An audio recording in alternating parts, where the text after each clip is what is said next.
ಈ ತರ welcome back to Mahi masters YouTube channel. ನಾನು ನಿಮ್ಮ ಮಹಿಗೌಡ ಮಾತಾಡ್ತಿರೋದು.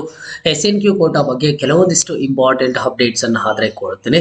ಸೊ SNQ ಕೋಟಾ ಬಗ್ಗೆ ನಾವು ಸಾಕಷ್ಟು ವಿಡಿಯೋಸ್ ಅಲ್ಲಿ ತಿಳಿಸ್ಕೊಟ್ಟಿದ್ವಿ. ಇಲ್ಲಿ ಸಾಕಷ್ಟು ಸ್ಟೂಡೆಂಟ್ಸ್ ಕೆಲವೊಂದಿಷ್ಟು ಡೌಟ್ಸ್ ಅನ್ನ ಕೇಳ್ತಿದ್ದಾರೆ.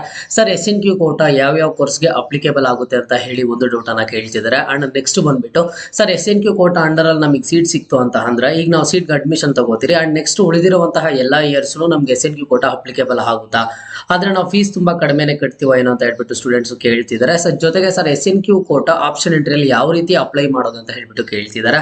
ಈ ಮೂರು ಇನ್ಫಾರ್ಮೇಶನ್ ರಿಲೇಟೆಡ್ ಕಂಪ್ಲೀಟ್ ಅಪ್ಡೇಟ್ಸ್ ಅನ್ನ ಕೊಡ್ತೀನಿ. ಸೊ ವಿಡಿಯೋಗೆ ಲೈಕ್ ಸಬ್ಸ್ಕ್ರೈಬ್ ಅನ್ನ ಮಾಡಿಕೊಂಡು ಇದೇ ತರದ ಎಲ್ಲ ಅಪ್ಡೇಟ್ಸ್ ಅನ್ನ ಪಡ್ಕೊಳ್ಳಿ. ಮೊದಲಿಗೆ ನಿಮಗೆ ಗೊತ್ತಿರೋ ಹಾಗೆ SNQ ಕೋಟಾ ಬಗ್ಗೆ ಹೇಳ್ತೀನಿ, ಓಕೆನಾ. ಸ್ಟಾರ್ಟಿಂಗ್ ಅಲ್ಲಿ SNQ ಕೋಟಾ ಅಂತ ಅಂದ್ರೆ ಸೂಪರ್ ನ್ಯೂಮರರಿ ಕೋಟಾ ಅಂತ.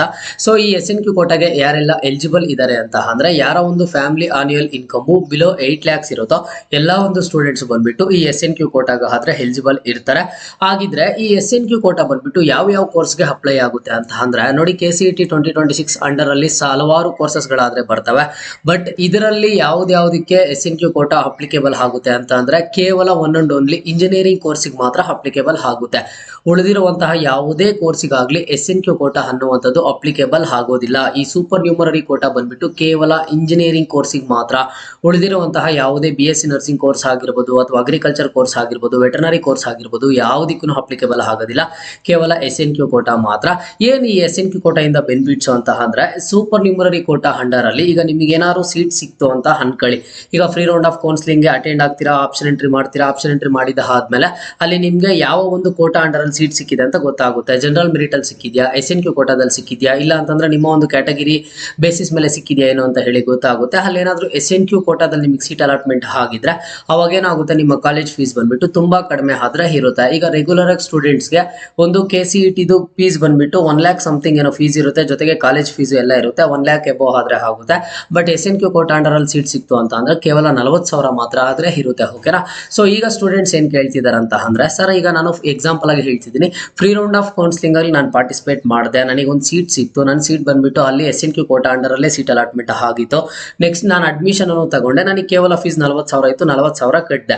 ಇನ್ನು ನೆಕ್ಸ್ಟ್ ಉಳಿದಿರುವಂತಹ 3 ಇಯರ್ಸ್ ನನಗೆ SNQ ಕೋಟಾ ಅಪ್ಲಿಕೇಬಲ್ ಆಗುತ್ತಾ? ನಾನು ಉಳಿದಿರುವಂತಹ 3 ಇಯರ್ಸ್ ನಾನು ಸೆಕೆಂಡ್ ಇಯರ್ ಹೋದಾಗ, ಥರ್ಡ್ ಇಯರ್ ಹೋದಾಗ, ಫೈನಲ್ ಇಯರ್ ಹೋದಾಗ ಕಾಲೇಜ್ಗೆ ಫೀಸ್ ಇಷ್ಟೇ ಕಟ್ಟೋದಾ ಅಂತ ಅಂದ್ರೆ ಹೌದು, 100% ಆಗಿ ಅಷ್ಟೇ ಕಟ್ತೀರಾ. SNQ ಕೋಟಾ ಅನ್ನುವಂಥದ್ದು ಕೇವಲ ಫಸ್ಟ್ ಇಯರ್ಗೆ ಮಾತ್ರ ಅಪ್ಲಿಕೇಬಲ್ ಆಗೋದಿಲ್ಲ. 4 ಇಯರ್ಸ್ ಕೋರ್ಸ್ಗೂ ಸೇರಿಸಿ SNQ ಕೋಟಾ ಅನ್ನುವಂಥದ್ದು ಅಪ್ಲಿಕೇಬಲ್ ಆಗುವಂಥದ್ದು. ಈ ವರ್ಷ 40,000 ಕಟ್ಟಿದ್ರೆ ನೆಕ್ಸ್ಟ್ ವರ್ಷ 40,000ನೇ ಕಟ್ತೀರಾ, ಥರ್ಡ್ ಇಯರ್ ಅಲ್ಲೂ 40,000ನೇ ಕಟ್ತೀರಾ, ಫೈನಲ್ ಇಯರ್ ಅಲ್ಲೂ 40,000ನೇ ಕಟ್ತೀರಾ, ಓಕೆನಾ. ಇದು SNQ ಕೋಟಾ ಯಾವ ರೀತಿ ಅಪ್ಲಿಕೇಬಲ್ ಆಗುತ್ತೆ ಏನು ಅಂತ ಹೇಳಿ. ಹಾಗಿದ್ರೆ ನನಗೆ free round of counselling start ಆಗಿದ್ದ ಆದ್ಮೇಲೆ ನಾನು ಎಲ್ಲಿ ಆಪ್ಷನ್ ಎಂಟ್ರಿಯನ್ನ ಮಾಡಬೇಕು, ಎಲ್ಲಿ SNQ ಕೋಟಾನ ಸೆಲೆಕ್ಟ್ ಮಾಡಬೇಕು ಅಂತ ಹೇಳಿ ನೋಡಿ. SNQ ಕೋಟಾ ಅನ್ನುವಂಥದ್ದು ಬಿಲೋ 8 lakhs ಸ್ಟೂಡೆಂಟ್ಸ್ ಅಂದ್ರೆ family annual income below 8 lakhs ಯಾರಿಗಿರುತ್ತೋ ಎಲ್ಲಾ ಸ್ಟೂಡೆಂಟ್ಸ್ ಅಪ್ಲಿಕೇಬಲ್ ಇರ್ತಾರೆ. ಜೊತೆಗೆ ಪ್ರತಿಯೊಂದು ಕಾಲೇಜಲ್ಲೂ ಒಂದಿಷ್ಟು ಪರ್ಸೆಂಟೇಜ್ ಸೀಟ್ಸ್ SNQ ಕೋಟಾಗೆ ಅಪ್ಲಿಕೇಬಲ್ ಆಗುತ್ತೆ. SNQ ಕೋಟಾ ಅಂಡರ್ ಅಲ್ಲೇ ಕೊಡಬೇಕಾಗುತ್ತೆ. ನೀವು ಆಪ್ಷನ್ ಎಂಟ್ರಿ ಮಾಡೋ ಟೈಮಲ್ಲಿ ಯಾವುದೇ ತರದ ಆಪ್ಷನ್ ಆದ್ರೆ ತೋರಿಸೋದಿಲ್ಲ. SNQ ಕೋಟಾ ಈ ಕಾಲೇಜಲ್ಲಿ ಇದೆ, ಈ ಕಾಲೇಜ್ಗೆ ಅಪ್ಲೈ ಮಾಡಿ, ಇಷ್ಟು ಕೋರ್ಸಸ್ SNQ ಕೋಟಾದಲ್ಲಿ ಮಾತ್ರ ಇರುತ್ತೆ, ಇಷ್ಟು ಕೋಟಾ ಇಷ್ಟು ಸೆಲೆಕ್ಟ್ ಮಾಡಿದಿರ ಅಂತ ಅಂದ್ರೆ SNQ ಕೋಟಾದಲ್ಲೇ ಸೀಟ್ ಸಿಗುತ್ತೆ ಅಂತ ಹೇಳ್ಬಿಟ್ಟು ಯಾರನ್ನು ಸಹ ಅನ್ಕೊಳ್ಳೋದಕ್ಕೆ ಹೋಗ್ಬಿಡಿ. ನೀವೇನ್ ಮಾಡ್ತೀರಾ, ನಾರ್ಮಲ್ ಆಗಿ ಬಂದ್ಬಿಟ್ಟು ಆಪ್ಷನ್ ಎಂಟ್ರಿಯನ್ನ ಮಾಡ್ತೀರಾ. ನಿಮ್ಗೆ ಯಾವ ಕಾಲೇಜಸ್ ಬೇಕೋ ಎಲ್ಲಾ ಕಾಲೇಜಸ್ ಅನ್ನ ಸೆಲೆಕ್ಟ್ ಮಾಡ್ತೀರಾ. ಆ ಕಾಲೇಜಲ್ಲಿ ಇಷ್ಟು ಸೀಟ್ಸ್ SNQ ಕೋಟಾ ಕೊಡಬೇಕು ಅಂತ ಹೇಳಿ ಇಟ್ಕೊಂಡಿರ್ತಾರೆ. ಅದ್ರಲ್ಲಿ ಏನಾದ್ರು ನೀವು ಎಲಿಜಿಬಲ್ ಇದ್ರೆ ನಿಮ್ಗೆ SNQ ಕೋಟಾದಲ್ಲಿ ಸೀಟ್ ಆದ್ರೆ ಸಿಗುತ್ತೆ. ಇದೆಲ್ಲ ಬೇಡ, ಟೋಟಲ್ ಆಗಿ ಹೇಳ್ಬಿಡ್ತೀನಿ ನೋಡಿ. SNQ ಕೋಟಾಗೆ ಸಪರೇಟ್ ಇಲ್ಲೂ ಅಪ್ಲೈ ಮಾಡುವಂತ ಅವಶ್ಯಕತೆ ಇಲ್ಲ.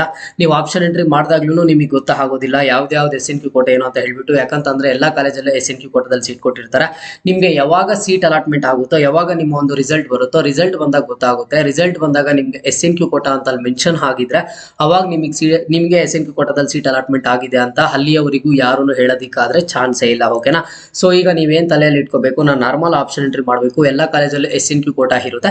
ರಿಸಲ್ಟ್ ಬಂದಾಗ ನನಗೆ ಏನಾದ್ರು SNQ ಕೋಟಾ ಅಂಡರ್ ಅಲ್ಲಿ ಸೀಟ್ ಸಿಕ್ತು ಅಂತ ಅಂದ್ರೆ ಸೊ ನೀವೊಂಥರ ಲಕ್ ಅಂತಾನೆ ಹೇಳ್ಬೋದು. ಜೊತೆಗೆ ಫೀಸ್ ಕಡಿಮೆ ಇರುತ್ತೆ. ಎಲ್ಲಾ ಇಯರ್ಸ್ SNQ ಕೋಟಾ ಆದ್ರೆ ಅಪ್ಲಿಕೇಬಲ್ ಆಗುತ್ತೆ, ಓಕೆನಾ. ಇದು SNQ ಕೋಟಾ ರಿಲೇಟೆಡ್ ಇದ್ದಂತಹ 3 ಇಂಪಾರ್ಟೆಂಟ್ ಅಪ್ಡೇಟ್ಸ್. ನಿಮ್ಗೆ ಏನಾದ್ರು ಫರ್ದರ್ ಕೌನ್ಸಿಲಿಂಗ್ ಅಲ್ಲಿ ಏನೇ ಡೌಟ್ ಇರಲಿ ಕಮೆಂಟ್ ಬಾಕ್ಸ್ ಅಲ್ಲಿ ಕಮೆಂಟ್ ಅನ್ನ ಮಾಡಿ, ಖಂಡಿತವಾಗ್ಲೂ ರೆಸ್ಪಾನ್ಸ್ ಆದ್ರೆ ಮಾಡ್ತೀನಿ. ಇದು ಇವತ್ತಿನ ಮಾಹಿತಿ ಆಗಿತ್ತು. ಮುಂದೆ ಎಲ್ಲ ರೀತಿಯ ಹೆಚ್ಚಿನ ಅಪ್ಡೇಟ್ಸ್ ಜೊತೆಗೆ ಸಿಗ್ತಾ ಇರೋಣ. ಅಲ್ಲಿಯ ತನಕ take care and keep watching Mahi masters for more updates.